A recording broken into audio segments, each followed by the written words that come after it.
Hey guys, in this video we're going to go over how to add your Gmail SMTP to your CRM. So on the left hand sidebar, click on settings, and then in settings click SMTP and Mailgun service.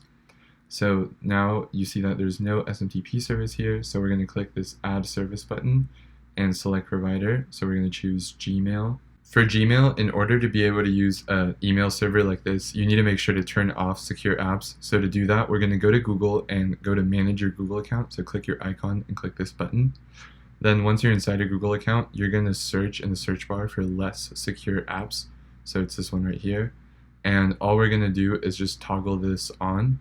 So this is just allowing the CRM to use your Google account. So once that's done, you'll see it confirmed right here with the timestamp.